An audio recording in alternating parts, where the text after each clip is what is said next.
Hello everyone, welcome to my channel. Students, today's topic is sentence rearrangement. इसे हम कई नामों से भी जानते हैं, jumbled sentences, jumbling out sentences.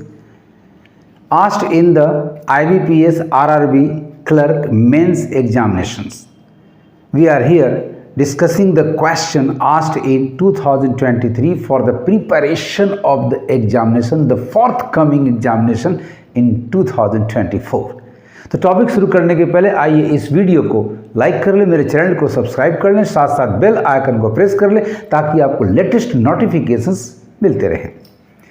आइए टॉपिक शुरू करते हैं। क्वेश्चन नंबर 1 में आपको एक सेंटेंस दिया गया है जिसे 4 पार्ट्स में डिवाइड किया गया, स्प्लिट किया गया है। They are not in a proper order. यदि प्रॉपर ऑर्डर में है, यदि करेक्ट ऑर्डर में है तो फिर आपका answer option number E, no arrangement required होगा। यदि वो प्रॉपर ऑर्डर में नहीं है तो बचे हुए 4 ऑप्शंस में से एक ऑप्शन आपको फाइंड आउट करना है। आइए फाइंड आउट करते हैं। सेंटेंस नंबर ए, आप सीरियली पढ़ें, ए उसके बाद बी उसके बाद सी, और तभी वर्ड्स, प्रीपोजिशंस, कनेक्टिव, कंजंक्शन आदि से फाइंड आउट करने का प्रयास करें। It's very easy. Number A, vehicles and infrastructure, comma, traffic. यदि इसको सब्जेक्ट मानते हैं तो सबसे पहले यहाँ एक कंजंक्शन की कमी है, क्योंकि कॉमा के बाद फिर कुछ और आना चाहिए, तब उसके बाद एंड आना चाहिए, यानी ये हमारा स्टार्टर नहीं होगा। मैनेज आपका वर्ब है। Manage traffic patterns more effectively, तो वर्ब के पहले हमें सब्जेक्ट चाहिए। विद ये स्टार्टर होगा नहीं, क्योंकि मैनेज के पहले ये आ नहीं सकता है।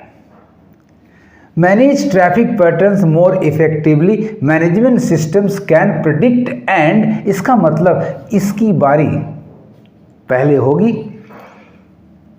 कैन प्रिडिक्ट, अब ये मैनेजमेंट सिस्टम्स कैन प्रिडिक्ट, भाई किस तरह का मैनेजमेंट सिस्टम? तो देखिए गौर से, traffic management systems can predict and manage traffic patterns more effectively with data from connected vehicles. अब इसे यदि बाद में लेते हैं तो with data from connected vehicle, फिर ये ट्रैफिक चला रहा है। इसका मतलब हमारी शुरुआत स्टूडेंट्स यहाँ से होगी। Yes, we can begin a sentence with a prepositional phrase. So हमारा फर्स्ट स्प्लिट हुआ। Number C, with data from connected, और किसी से स्टार्ट हो नहीं सकता। भाई कनेक्टेड किससे जुड़ा हुआ? तो कनेक्टेड व्हीकल्स एंड इंफ्रास्ट्रक्चर, यानी आपका नंबर ए सेकंड पार्ट हो गया। Traffic management systems can predict, ये आपका थर्ड पार्ट हो गया। And manage traffic patterns more effectively, तो नंबर बी आपका फोर्थ पार्ट हो गया। अब गौर से देखें, आपका पहला पार्ट है नंबर सी, तो सी से आपके पास एक ही ऑप्शन है ही, मार्क कर लें, और बाकी सारे के सारे आसानी से एलिमिनेटेड हो गए। तो correct answer is number B, C के बाद ए के बाद D and finally B. So आपका करेक्ट ऑर्डर हो गया CADB। With data from connected vehicles and infrastructure, traffic management systems can predict and manage traffic patterns more effectively. Question number 2, part number A, perform, ये आपका verb है।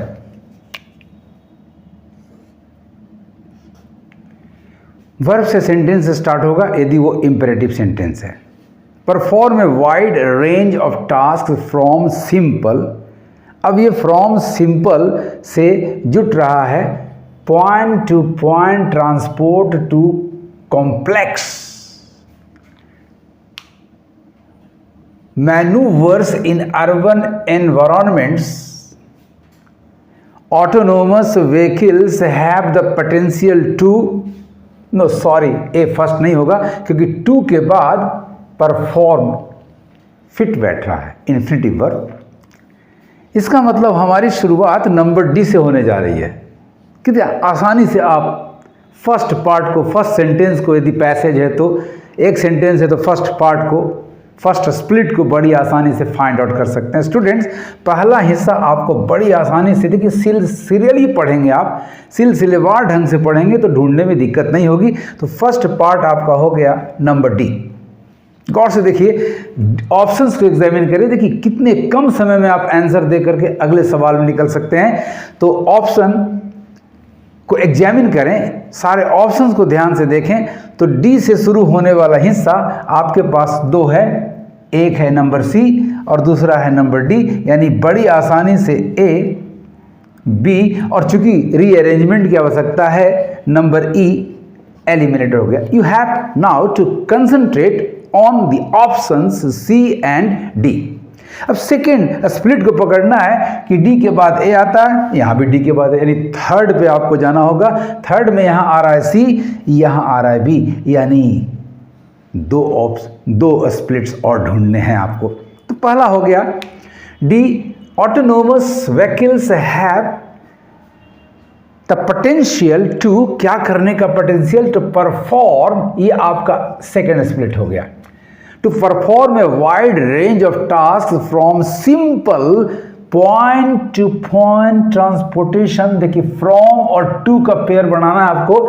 यहाँ from है, from simple, और यहाँ to है, इसका मतलब ए के बाद सी आएगा।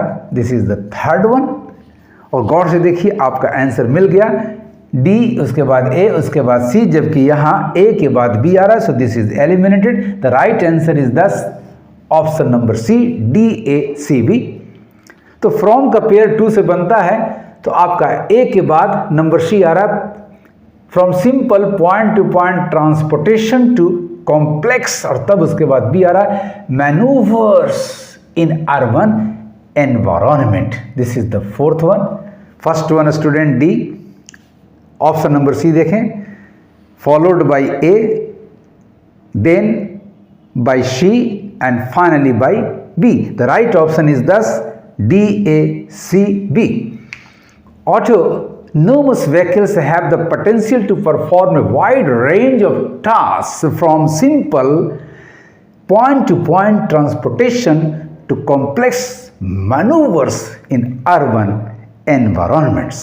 Now is the turn of question number 3.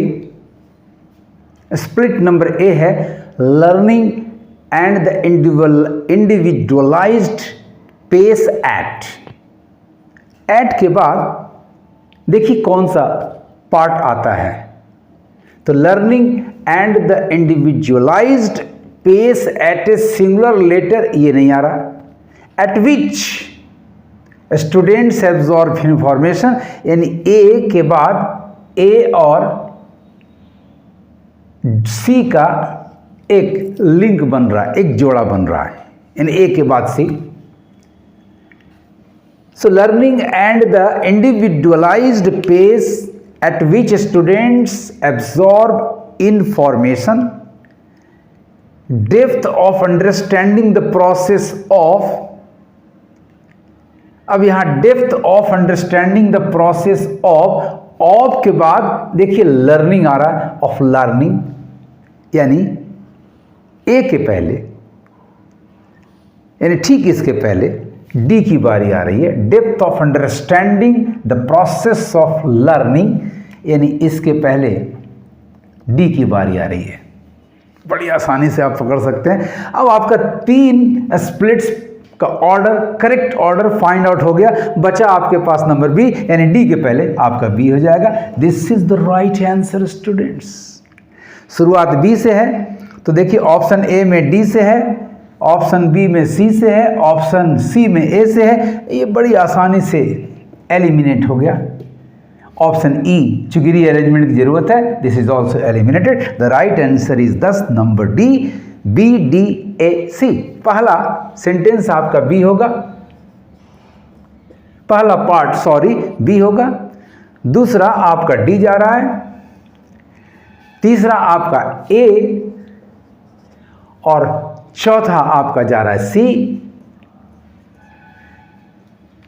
A singular letter or number fails to communicate the depth of understanding the process of learning and the individualized pace at which students absorb information. Very easy and interesting if you follow my instructions. Let us come to question number 4. Split number A, students are challenged to showcase their. Number B, not confined to the theoretical realm. C, understanding through real world, and D, applications, ensuring that their education is के बाद देखिए not confined to the theoretical world, यानी D और B का एक link हो रहा है। आप लिंक को भी बनाकर फाइंड आउट करके कंप्लीट ऑर्डर फाइंड आउट कर सकते हैं। तो डी और बी का एक लिंक बना। ए को फिर से पढ़ें, students are challenged to showcase their understanding. यानी ए और सी का भी लिंक बन जा रहा है। तो students are challenged to showcase their understanding through real world. आपका ए और सी का लिंक बना। दूसरा लिंक हमें प्राप्त हुआ डी और बी का, application ensuring that their education is not confined to the theoretical real. यानी आपका पहला पार्ट हो गया स्टूडेंट्स ए, सेकेंड पार्ट आपका हो गया सी, थर्ड पार्ट आपका D, and fourth one is number B. अब गौर से देखिए, ए से आपके पास दो ऑप्शंस आ रहे हैं, एक आ रहा है सी, दूसरा आ रहा है डी। ए सी से स्टार्ट कर रहा है एलिमिनेटेड, बी सी से स्टार्ट कर एलिमिनेटेड। चूंकि अरेंजमेंट की आवश्यकता है, no arrangement required, option number E is also eliminated. A के बाद डी, यहां ए के बाद सी, और हमारे फाइंडिंग्स में ए के बाद सी आ रहा है। So right answer is this number D and C is easily eliminated. तो फर्स्ट पार्ट आपका हो गया number A, second part is C, third one is D, and the last one number 4 is number B. और इस तरह से rearrangement successful हुआ। Students are challenged to showcase their understanding through real world. Real world applications, ensuring that their education is not confined to the theoretical realm. It's very interesting to do this job. Now come to the last question, question number 5. Split number A. Get the restorative sleep they need. Get imperative sentence होगा तो ये starter हो सकता है। They need relative pronoun को omit करके, objective relative pronoun को omit करके एडजेक्टिव क्लॉज को रिड्यूस किया गया है। देखिए इसका लिंक किससे बनता है। बी कैन टेक, यानी इसके पहले सब्जेक्ट आना चाहिए। Can take proactive steps to ensure they. अब दे के बाद एक वर्ब आना चाहिए। Physical, mental health, emotional health individuals. अब गौर से देखिए स्टूडेंट्स, तो can take proactive steps to ensure they get the restorative sleep, यानी बी और ए का एक लिंक बन रहा है। बहुत आसानी से आप पकड़ सकते हो, बी और ए का एक लिंक बन रहा है। can take proactive steps to ensure they get the restorative sleep they need. They need physical, mental and emotional health, इसका कनेक्शन ठीक बी के पहले आ रहा है, यानी सी आपका बी के पहले आ गया, तो जाहिर है कि डी आपका स्टार्टर होगा। आप ऐसे लिंक पेयर्स बना के भी करेक्ट ऑर्डर फाइंड आउट कर सकते हैं। अब आपका देखिए डी से स्टार्ट होने वाला ऑप्शन एक ही तो है, नंबर सी, इसको मार्क कर लें एज योर आंसर। बाकी तो इजीली एलिमिनेटेड हो गया, कहीं कोई प्रॉब्लम नहीं होगा। तो फर्स्ट पार्ट आपका हो गया D, the second one is C, the third one is B, अरे वाह डाउन टू अप जा रहा है, and the first one, sorry, the fourth one is A. The correct option is the C, DCBA. DCBA. By acknowledging the profound impact of sleep on physical, mental and emotional health, individuals can take proactive steps to ensure they get the restorative sleep they need. How interesting and easy the process is, provided you follow my instructions letter by letter. आपको मेरा ये video कैसा लगा comment करेंगे और ज़्यादा से ज़्यादा शेयर करेंगे। Thank you for watching my video.